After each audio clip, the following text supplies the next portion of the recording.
E agora para falar sobre a Zona Franca de Manaus, por isso eu recebo aqui ao vivo, no A Crítica Notícia, o superintendente da Suframa, Bosco Saraiva. Seja bem-vindo. Boa noite, Muito boa noite. Prazer estar aqui com você.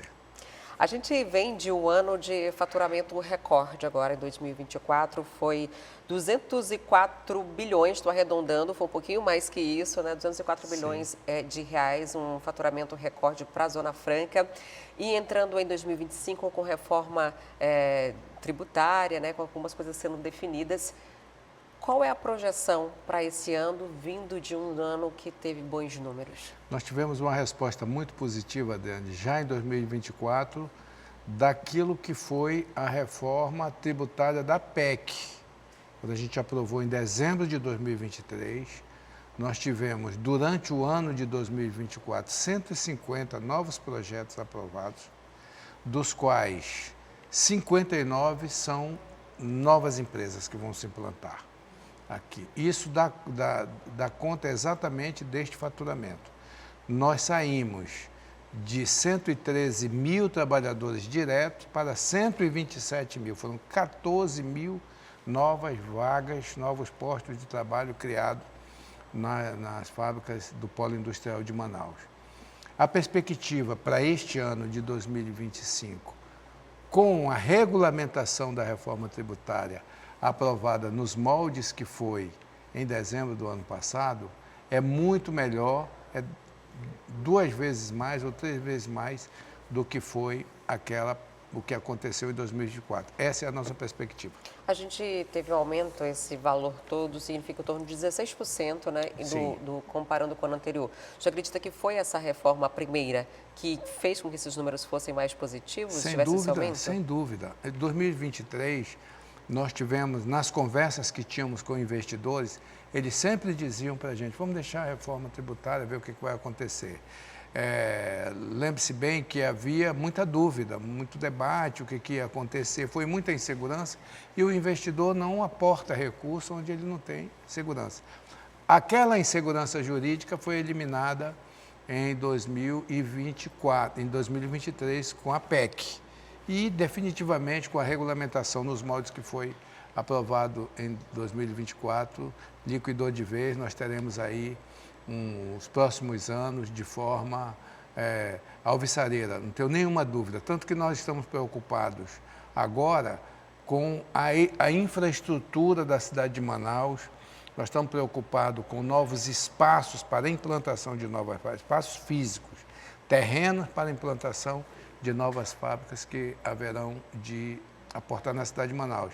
Isto porque último janeiro, já de 2025, foi um mês de muita consulta informal, através dos contatos do nosso portal e também por via telefone. A gente, apesar dessas projeções das novas empresas que devem vir, a gente teve agora recentemente o anúncio da Paioni, que era uma empresa bastante tradicional aqui já em Manaus, de fechar as portas, né?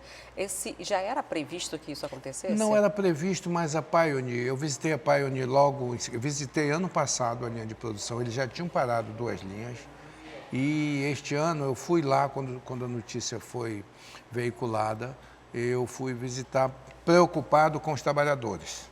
Ponto. Eu fui lá para ver qual seria a situação dos 170 trabalhadores que fazem essa fábrica funcionar. A diretoria nos disse algumas coisas básicas. Nos últimos 10 anos, eles foram perdendo o mercado em razão da tecnologia.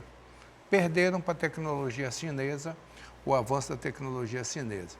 Os aparelhos de som de veículo que eram fabricados aqui foram perdendo a capacidade para o touchscreen dos carros da forma que são apresentados, instalados hoje nos veículos. E perderam um grande contrato de uma montadora grandiosa japonesa. Aí, nos últimos 2 anos, eles acumularam prejuízo e os investidores japoneses resolveram fechar a fábrica do Brasil, que estava instalada em Manaus, e fechar a fábrica do México também, restando somente a fábrica do Japão e a fábrica da Tailândia, as únicas 2 fábricas dessa marca famosíssima e tradicional de som do mundo, que é a Pioneer. E existe alguma possibilidade desses 170 funcionários serem realocados em uma dessas empresas que vai abrir? Nós recebemos hoje a relação de todos eles, a partir daquele pedido que fizemos. Nós vamos encaminhar todos eles exatamente para essas 59 empresas que estão em processo de instalação no Polo Industrial de Manaus, independente das ações da empresa que anunciou a contratação de uma empresa de recursos humanos para recolocação desses profissionais no mercado de trabalho. São excelentes profissionais que lá estão, engenheiros, gente profissional da linha de produção, todos os setores são pessoas muito bem formadas e eu não tenho dúvida que eles não terão nenhuma dificuldade. Como hoje nós recebemos a relação de todos eles com a sua formação, sua capacidade profissional. Nós vamos começar a trabalhar exatamente isso. Nesse caso, foi uma questão tecnológica, né, que acabou fazendo com que a empresa perdesse mercado. Existe alguma outra projeção nesse aspecto também, de alguma previsão? Nós não temos nenhuma notícia de que alguma outra empresa esteja passando esse tipo de dificuldade. As empresas vêm e vão, é natural. Eu mesmo trabalhei em 3 empresas nos anos 80 que já não existem mais, porque a tecnologia engoliu aqueles aparelhos eletrônicos que fabricávamos naquela época. E é natural que isso aconteça. No entanto, incrivelmente, com o avanço da tecnologia, muitas fábricas do nosso polo industrial já adotaram e já estão em processo de adoção da indústria 4.0, que é a automação em cima da automação. Isso quer dizer muita máquina funcionando e a perda de postos de trabalho. Mesmo com esse avanço tecnológico do nosso polo industrial, nós crescemos 14 mil vagas. Ontem fomos surpreendidos no final do dia com o decreto do presidente dos Estados Unidos de taxação de aço e alumínio. A gente até falou sobre esse assunto ainda há pouco na abertura do programa de hoje. Isso influencia de alguma forma alguma empresa, fábrica aqui do distrito, da Zona Franca de Manaus? Não, ou são não? resíduos aqui, porque nós não temos essa coisa com relação ao aço e o alumínio são bem poucos. Hoje mesmo nós visitamos uma fábrica que trabalha com alumínio, com fundição em alumínio, do ramo de embreagens de veículos, mas é um volume pequeno do ponto de vista do atingimento dessa taxação. Essas empresas 59, elas devem ser instaladas ainda neste ano? Estão em processo de instalação, todas elas estão em processo de instalação esse ano. Essas 59 que foram aprovadas no ano passado, nas 5 reuniões do CAIS. A gente geralmente fala das reuniões do CAIS e fala que, tipo, tantas empresas tiveram um projeto aprovado, isso deve gerar tantos empregos. E aí parece que é uma projeção que a gente não vê acontecer, porque vai acontecendo de forma gradativa. Então, isso acontece neste ano ainda, em 2025. Sim, a nossa esperança é exatamente essa, tanto que nós estaremos fazendo proximamente um leilão de 42 áreas dentro do Polo Industrial de Manaus, do Distrito 2, exatamente para oportunizar essas empresas e facilitar a instalação delas de forma mais rápida aqui na cidade de Manaus. Ainda uma orientação para o telespectador que quer se especializar de repente para trabalhar numa dessas áreas, né? Porque o mercado, como a gente falou ainda há pouco, vai se renovando. Uns vão deixando de existir, outros vão criando maior necessidade. Existe uma área do Polo Industrial de Manaus que hoje está liderando. A gente já falou muito sobre o polo de 2 rodas, mas me parece que hoje a tecnologia tem sido um destaque, né? do polo de informática. Primeiro o polo de informática, depois continua sendo o eletroeletrônico, ali com o polo de 2 rodas colado, né? A verdade é que, com essa oferta, durante muitos anos, a situação do distrito ficou estagnada. O último governo, o último presidente tinha problemas com a gente com relação à nossa sobrevivência, tanto que baixou um ato que liquidaria a Zona Franca de Manaus, lá em 2022, em fevereiro de 2022. Nós ingressamos com ação direta de inconstitucionalidade, conseguimos manter a Zona Franca de pé. E agora, com essa explosão de oportunidades, a carência de mão de obra. Nós estamos com um problema sério com relação à oferta de mão de obra qualificada. Tanto que nós estamos trabalhando muito fortemente na capacitação de profissionais para atender essa demanda que a gente vai ter na cidade de Manaus. Eu estou falando de técnico de nível médio, com salário acima de R$ 4.000 e que a gente não tem técnico de manutenção de computador, motorista carteira D, enfermeiro a gente não tem.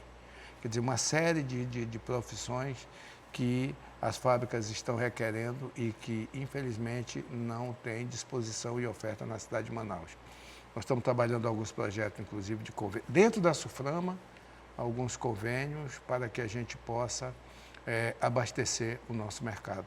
Esses convênios seriam de ensino, de capacitação, para oferecer os cursos diante da demanda? Nós estamos conveniando para oferecer espaço físico, um convênio com institutos de formação, inclusive de fora de Manaus, para que a gente possa adicionar aos institutos que já existem aqui de capacitação profissional. Como a gente está aproveitando aqui para fazer uma projeção, né, o que deve acontecer neste ano, a gente viveu nos últimos 2 anos a maior seca, depois a maior seca de novo, e os rios voltaram a subir tardiamente. Começamos o ano ainda no período de estiagem, e isso pode nos levar a uma outra severa vazante, caso não seja, as chuvas de agora não sejam suficientes, né? Porque não é só chuva aqui, a gente está vendo chuva todo dia, mas sol todo dia, e não é só aqui em Manaus essa influência de calhas dos rios.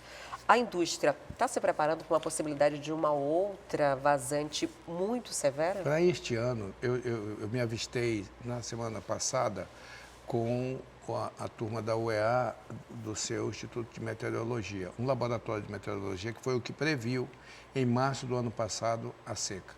Eles apresentaram um projeto para a SUFRAMA para que a gente pudesse ajudar no sentido de avançar na parte tecnológica deles, utilizando os recursos de pesquisa, desenvolvimento e inovação, da lei de informática.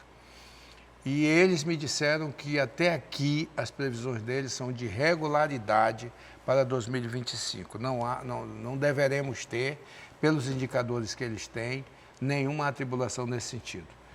A seca do ano passado forçou com que houvesse algumas alternativas. Qual foi? Anteciparam a compra de insumos, deslocaram portos flutuantes para Itacoatiara, antes no posicionamento diante do estrangulamento dos 2 pontos, né, que é ali a foz do Madeira e mais as 2 partes perto de Itacoatiara.